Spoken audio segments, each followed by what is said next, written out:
राजधानी रांची के बरियातू इलाके में 11 अगस्त की रात जूस दुकान के संचालक मुकेश कुमार साव और कर्मचारी रोहन कुमार की हत्या के मामले में रांची पुलिस ने 3 लोगों को गिरफ्तार किया है। इनमें अशोक कुमार गुप्ता, धर्मेंद्र कुमार गुप्ता और विजय उरांव शामिल हैं। यह गिरफ्तारी बिहार के औरंगाबाद जिले से हुई है। इनमें धर्मेंद्र और अशोक रांची जूस सेंटर के मालिक हैं। दोनों ने मुकेश कुमार साव के जूस के बढ़ते कारोबार को देख दोनों की हत्या करा दी। जानकारी के अनुसार मुकेश साव ने मुरहाबादी में 3 जूस सेंटर खोल रखा था और वह चौथे जूस सेंटर खोलने की तैयारी में था। इससे रांची जूस सेंटर के मालिक को आपत्ति थी। इसी बात को लेकर दोनों के बीच विवाद हुआ था। इसी को लेकर रांची जूस सेंटर के मालिक ने मुकेश और उसके स्टाफ की हत्या करा दी। रांची एसएसपी किशोर कौशल ने प्रेस कॉन्फ्रेंस कर बताया कि जूस दुकान का बढ़ता व्यापार देखकर उनकी हत्या की गई थी। इस मामले में पुलिस ने एक लोडेड देसी पिस्तौल, 7 जिंदा गोली और एक देसी कट्टा समेत बुलेट, बाइक और अन्य सामान बरामद किया है। सीसीटीवी फुटेज की जांच में यह बात भी सामने आई है कि मुकेश और रोहन से दोनों अपराधियों ने पहले बातचीत की और फिर दोनों को गोली मार दी।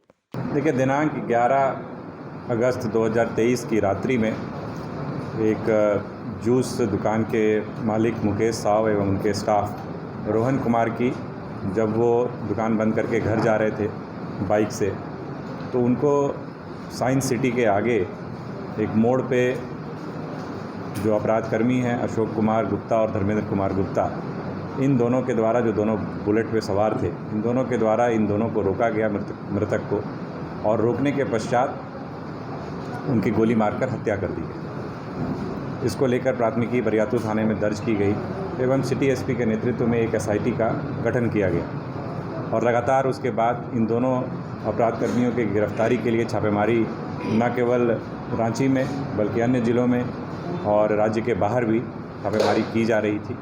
इसी में कल हम लोगों को एक इनपुट मिली, जिसके आधार पर अशोक कुमार गुप्ता और धर्मेंद्र कुमार गुप्ता, इन दोनों अपराधकर्मियों को जो गोली मारने की घटना में शामिल थे, इन दोनों की गिरफ्तारी की गई है।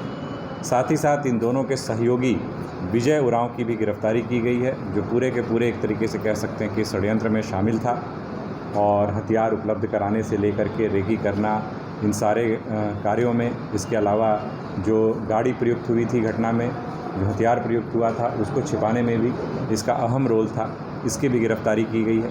साथ ही साथ इसने उसको शेल्टर भी दिया था, कहीं ना कहीं हार्बर भी किया था। तो इसलिए एक तरीके से पूरी की पूरी क्रिमिनल कॉन्स्पिरेसी में यह भी एक तरीके से शामिल है। तो इस मामले में जो दोनों हथियार प्रयुक्त हुए थे, उन दोनों हथियार को जब्त किया गया है। इसके अलावा जो बाइक यूज़ हुई थी, जो इनकी अपनी निजी बाइक है, वो बाइक भी आपको सीज़ किया गया है। जो कपड़े इन लोगों के द्वारा यूज़ किए गए थे, जो पहने गए थे, जो कि सीसीटीवी फुटेजेस वगैरह में भी जो आया है हम लोगों के सामने, तो वो कपड़े भी इसमें सीज़ किया गया है।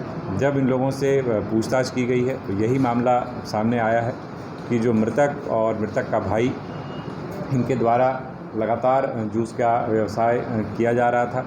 एक के बाद इनके द्वारा जो है कई दुकानें खोली गई थी और एक और दुकान ये लोग अभी हाल ही में खोलने की इनकी योजना थी, जिसको लेकर के इन्होंने कंस्ट्रक्शन वर्क वगैरह भी कराया था, जिसको लेकर के एक तरीके से कह सकते हैं कि व्यापारिक जो प्रतिद्वंदिता होती है, वो सामने वाले जो ये दो लोग हैं, अशोक कुमार गुप्ता और धर्मेंद्र कुमार गुप्ता, जो एक्यूज़ हैं, इनके मन में कहीं ना कहीं उस बात को लेकर के वैमनस्य था। और लगातार ये जैसा इन्होंने बताया अपनी स्वीकारोक्ति बयान में कि पिछले 15 दिनों से लगातार इसकी वो लोग रेकी कर रहे थे, इसके मूवमेंट को देख रहे थे।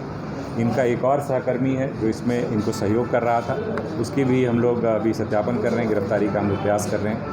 तो कुल मिलाकर इसमें जो 3 व्यक्ति पूरी तरीके से अभी तक जो सामने आए हैं, उनकी गिरफ्तारी हुई है।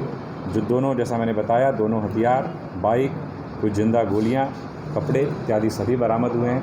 तो ऐसा कह सकते हैं कि इस कांड का पूरी तरीके से खुलासा पुलिस के द्वारा किया गया है। देखिए, इस प्रकार का एक आवेदन पिछले माह जो है प्राप्त हुआ था और लालपुर थाने में इस प्रकार का आवेदन एक दिया गया था मृतक के भाई के द्वारा कि इनके द्वारा इस प्रकार से एक धमकी दी जा रही है और कहीं ना कहीं एक झगड़ा चला आ रहा है।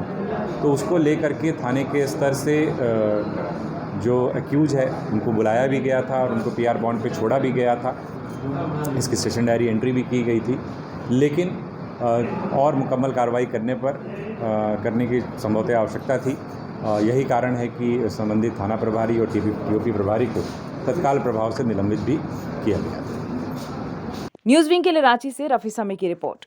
टफकॉन XT 600 HCR TMT रिवा। पहले भी बोला था, अगर घर को बनाना है एक्स्ट्रा टफ तो आप भी दिखा सकते हैं अपनी हीरोपंती टफकॉन XT के साथ।